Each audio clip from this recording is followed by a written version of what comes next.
Les approches néo-gramsciennes. Le néo-gramscisme tire son nom de Gramsci, qui est donc un philosophe italien, un communiste italien, qui a réinterprété le marxisme d'une certaine façon. Les internationalistes néo-gramsciens vont à leur tour réinterpréter cette interprétation du marxisme. Et notamment, ils vont garder de Gramsci sa définition de ce qu'on appelle l'hégémonie. Vous savez que l'hégémonie, au sens réaliste du terme, donc au sens où on l'entend le plus couramment, c'est la domination du plus fort sur les autres. Donc l'hégémonie américaine, c'est le fait que les États-Unis aujourd'hui dominent le monde, si on est d'accord avec cette analyse. Pour les néo-gramsciens, c'est une lecture fondée de l'hégémonie, mais ça cache un certain nombre de mécanismes par lesquels l'hégémon assure son hégémonie. Et notamment, ça cache toute l'idéologie qui va avec la domination physique d'un État sur les autres. Donc l'hégémonie, c'est non seulement la domination physique, mais c'est surtout la domination symbolique, la domination identitaire, la domination véhiculée par des éléments immatériels, au point où elle est acceptée comme telle. Donc l'hégémonie telle que la définissent les néo-gramsciens, c'est une hégémonie qui est acceptée comme telle. Et c'est donc l'hégémonie qui n'est plus remise en cause, qui est tolérée et acceptée. Alors que dans la perspective réaliste, l'hégémonie, c'est une hégémonie brutale qui s'impose aux autres, qui sont contraints de se soumettre. L'hégémonie néo-gramscienne, c'est une hégémonie consentie, à laquelle les acteurs consentent. Pourquoi est-ce que les néo-gramsciens font cette différence? C'est parce qu'ils vont étudier tous les mécanismes qui sont à l'origine de cette acceptation de l'hégémonie. Aujourd'hui, l'hégémonie pour eux, elle est néolibérale, c'est une hégémonie d'une certaine classe dirigeante avec un certain nombre d'intérêts qui ont forgé une certaine idéologie, qui a conquis la planète entière et qui permet à cette élite de tirer profit des ressources partout sur la planète. C'est l'ordre néolibéral tel qu'on l'entend en général, dans la bouche des critiques de cet ordre néolibéral. Ce que vont faire les néo-gramsciens, c'est donc voir d'abord que c'est une hégémonie idéologique et s'intéresser aux mécanismes de diffusion de cette hégémonie. Et notamment, ils vont particulièrement regarder les organisations internationales, le FMI, la Banque mondiale, la façon dont ces institutions ont véhiculé une forme d'organisation politique néolibérale qui, en fin de compte, a contribué à globaliser l'hégémonie néolibérale. Également, donc, ils vont étudier concrètement l'influence du FMI, de la Banque mondiale sur les États et sur les modifications que ces États ont apportées à la façon à la libéralisation du commerce, par exemple. Également, ils vont regarder tous les forums sociaux transnationaux qui réunissent, à Davos, par exemple, qui réunissent les élites économiques de ces pays. Donc ils vont étudier l'hégémonie et les vecteurs de cette hégémonie, la constitution d'une classe entrepreneuriale transnationale et les organisations internationales. Ils vont également regarder ce qu'ils appellent des blocs contre-hégémoniques, tous les éléments de résistance à cette idéologie dominante néolibérale. Donc ça va de Marcos, du commandant Marcos au Mexique, aux communautés autogérées d'Afrique, etc. Tous ces éléments-là, ce sont des facteurs de résistance à l'ordre néolibéral. Et autant ils vont s'intéresser à la façon dont l'hégémonie assure son hégémonie, convainc les gens d'adhérer à cette idéologie, autant ils vont regarder où se trouvent les facteurs de résistance à cette hégémonie et comment, à partir de ces éléments, construire peut-être un bloc contre-hégémonique.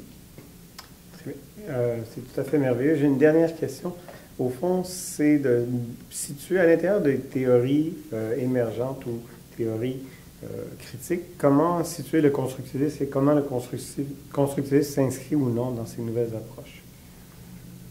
C'est une question qui est débattue, qui a des conséquences importantes sur comment on conçoit le constructivisme. Le mieux, et c'est ce que je préfère faire, c'est de présenter les variantes du constructivisme. Pourquoi est-ce que c'est débattu? C'est parce que le constructivisme, par son nom même, suppose un intérêt pour la construction sociale de la réalité. Et donc je vous ai dit que les approches critiques, elles avaient ce point en commun de s'intéresser à la construction sociale de la réalité. Donc, à ce titre, le constructivisme est une approche critique. Et ça va être probablement la principale des approches critiques. Les auteurs constructivistes vont s'intéresser à l'impact de l'identité sur les relations internationales. Comment on peut vivre dans un certain type de rapports qui sont construits par l'accumulation des échanges entre différents acteurs, la répétition de ces échanges, et qui vont aboutir à ce qu'on pourrait appeler une culture particulière, une culture anarchique, par exemple, comme à la façon de Wendt, une culture hobbesienne ou une culture kantienne. Une culture hobbesienne, c'est lorsque il y a des États qui se voient, qui se perçoivent comme ennemis. C'est le cas par exemple de l'Israël et de la Palestine aujourd'hui. Alors que dans d'autres contextes, au fil de leurs interactions, les États peuvent construire d'autres types de cultures. Par exemple, une culture que Wendt désigne comme kantienne, c'est-à-dire une culture où les relations entre les entités sont vues comme amicales, où la guerre est proscrite. Par exemple, le Canada ne va jamais rentrer en guerre contre les États-Unis. C'est quelque chose qui est sorti de l'espace mental des dirigeants et des populations. Entre le Canada et les États-Unis, il y a donc un type de culture qu'on pourrait désigner comme kantienne. Donc vous voyez ce que font les constructivistes, ils s'intéressent à la construction sociale des relations internationales. Partant de ce point de départ, il y a d'autres approches constructivistes plus critiques, plus proches du post-positivisme. Autant Wendt, par exemple, le dit explicitement, il est un positiviste en termes épistémologiques. Là où il se rapproche des théories critiques, c'est lorsqu'il considère que les États peuvent... L'anarchie est ce que les États en font, pour le reprendre. C'est-à-dire que là, ça le rapproche des approches plus post-positivistes. Mais en termes épistémologiques, il ne renonce pas à dire quelque chose qui est vrai ou faux. Il pense qu'il y a effectivement devant lui, ou bien entre les États, la constitution de différents types de relations, des cultures anarchiques. Également, deuxième point commun du constructivisme avec le positivisme, avec les approches plus réalistes, libérales, etc., c'est le fait qu'il est statocentré. Donc il a une approche qui donne aux États le monopole de la représentation sur la scène internationale. Il ne s'intéresse pas à la façon dont les individus construisent les cultures anarchiques, ou à la façon dont le dirigeant peut être influencé par ces cultures anarchiques. Il prend l'État comme unité d'analyse. Et c'est explicitement lié au fait qu'il veut répondre à Waltz. Waltz ayant écrit Theory of International Politics en 1979, je vous ai dit que c'était un ouvrage des plus importants pour la discipline. Wendt veut répondre à Waltz et inconsciemment prendre la place de Waltz en écrivant Social Theory of International Politics. Donc il partage un grand nombre en fait de points communs avec Waltz, même s'il en problématise aussi un très grand nombre d'autres. Contre ce constructivisme qu'on peut appeler soft, ou constructivisme mou, il y a un constructivisme plus critique, qui, lui, s'intéresse à la façon dont, par exemple, des objets vont être sécurisés ou sécuritisés dans une perspective donc, de constructivisme critique. C'est par exemple...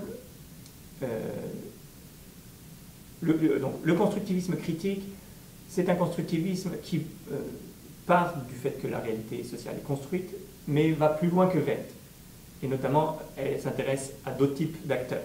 Et considère également que les analyses qui sont données ne sont que des interprétations, et non pas une explication de la réalité telle qu'elle est. Donc ils vont problématiser beaucoup plus clairement le rôle du chercheur dans son environnement et dans son rapport avec l'objet d'étude.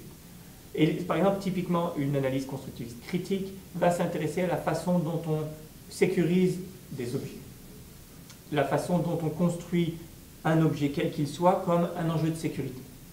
C'est, par exemple, le migrant, jusque dans les années 70, 80, c'était un objet qui n'était pas sécurisé. Il était vu comme une force économique, une ressource économique. Pour des raisons complexes, dans les années 80 et 90, il y a tout un discours politique, un certain nombre de représentations qui s'imposent et qui sécurisent le migrant. Et le migrant devient donc une menace, devient un enjeu de sécurité. Il devient observé, on le soupçonne de terrorisme, etc. Jusqu'aux années 90, c'était quelque chose qui n'était pas dans le radar mental, disons, des dirigeants. Donc, typiquement, un constructivisme critique, c'est un constructivisme qui va s'intéresser à la façon dont cet objet-là a été sécurisé.